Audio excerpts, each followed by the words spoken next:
Well, welcome back to Wake Up America. South Carolina Congresswoman Nancy Mace confirming reports yesterday that she is considering running for South Carolina governor. Mace posting on X, President Trump needs bold leaders to implement his agenda in every state across the nation. It will take grit. It will take strength. It will take hard work. I can confirm, affirmative, yes, we are considering a run in 2026. South Carolina first. Joining us now for more is South Carolina Congresswoman Nancy Mace. Congresswoman, great to see you this morning. So what led you to consider this run, and when will you officially throw your hat in the race? Well, when I look at the midterms coming up in the next 2 years in 2026, it's going to be a big year for Republicans. We have a real opportunity to cinch the U.S. Senate, to get more Trump-supporting governors all across the country to help implement his agenda. And in my home state of South Carolina, looking to lower taxes, making sure we're working with ICE, deporting illegal aliens. I just fired a sanctuary sheriff in Charleston, South Carolina. We have MS-13 gangs, we have cartels in South Carolina. We need people who are going to be strong, who are going to have grit, who are going to be bold to implement his agenda in every state across the nation.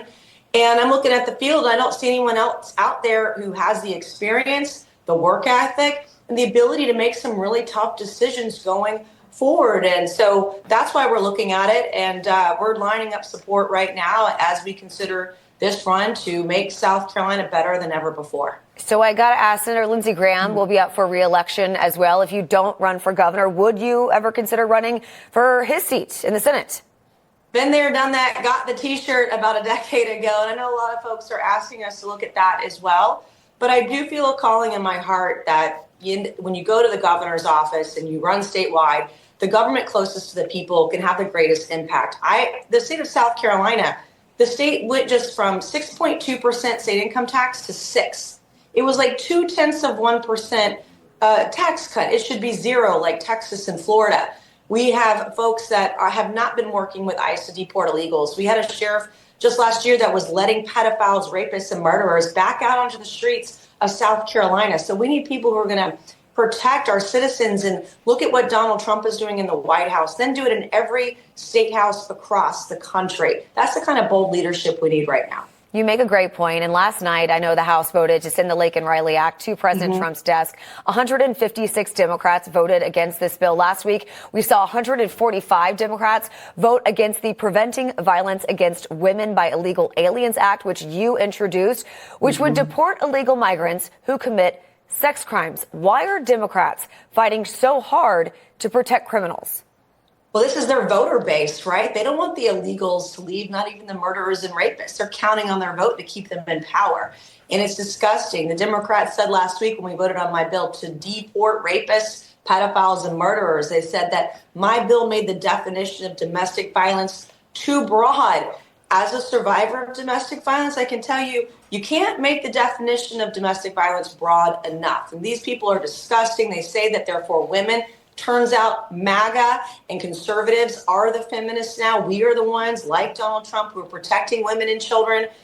They're not doing it. And so we've got to pick up where the system is broken, and we're doing that every day. And I have to tell you, Trump's first week in office has been breathtaking. Seeing what he has been doing every single day, the executive orders that he is implementing, we got to have this happening at the state level on down, every state across the country to turn this ship around and help him.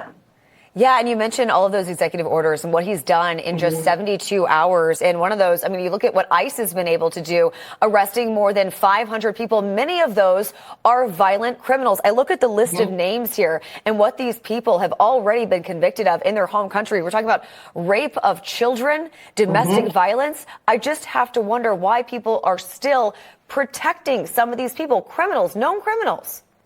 Well, you look at the Biden-Harris administration, they let more terrorists in through the southern border than any administration in American history. These people hate America, and it's obvious the way that they are gushing over illegal aliens and allowing them into our country, giving them cash, giving them phones, giving them luxury hotel rooms, treating them better than the average American citizen. And then they get to milk the system, free education, free healthcare, all the free things that American citizens pay for.